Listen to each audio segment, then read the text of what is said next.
रमन के पापा जी आ रहे थे। ट्रेन का आने का वक्त हो गया था। रमन अपने पापा को लेने के लिए स्टेशन पर गया था। जब उसने देखा कि ट्रेन आ रही है तो वह अपने पापा को देखने के लिए ट्रेन की ओर देख रहा था। तभी उसके पापा सामने हाथ हिलाते हुए नजर आए। वह समझ गया था कि पापा आ गए हैं। वह अपने पापा के साथ ही स्टेशन से बाहर निकला और घर पर जाने का साधन ढूंढने लगा। रमन एक छोटे से गांव से था जहां रिक्शा कम ही जाते थे। कोई भी उसे वहां पर आसानी से साधन मिलना मुश्किल हो रहा था। उस गांव में बहुत ही कम सवारी जाती थी।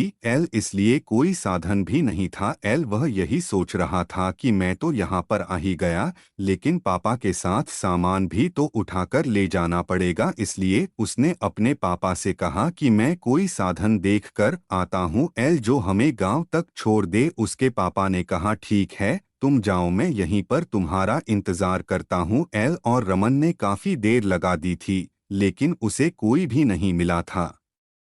तभी रमन की नज़र सामने खड़े हुए एक रिक्शा पर गई। वह दौड़कर वहां पर गया और रिक्शा वाले से पूछने लगा कि अगर आप हमें हमारे गांव में छोड़ देंगे तो आपको ज्यादा पैसे देंगे। रिक्शा वाला कहने लगा कि बहुत ज्यादा गर्मी हो रही है और मैं जाने के लिए तैयार नहीं हूँ।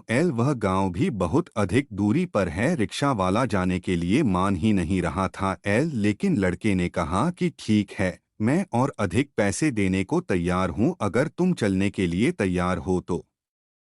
तभी वहां पर रमन के पापा भी आ गए और लड़के की सारी बात सुनी और कहने लगे तुम्हें ऐसा नहीं करना चाहिए। मुझे तो ऐसा लगता है कि यह रिक्शा वाला बहुत ही लालची है। तुम बहुत अधिक पैसे देने को तैयार हो, लेकिन यह नहीं मान रहा है। यह चाहता है कि हम और अधिक इसे पैसे दें और जब यह चलने के लिए तैयार होगा तुम्हें इसे अधिक धन देने की आवश्यकता नहीं है। हम साथ में चलते हैं और सामान को धीरे धीरे उठाकर आगे बढ़ते हैं। हो सकता है कि हमें रास्ते में कोई मिल जाए। उसके बाद पापा और रमन दोनों ही सामान उठाकर हमने गांव की ओर चल पड़े। तभी रमन ने कहा कि तुम्हें ऐसा नहीं करना चाहिए था।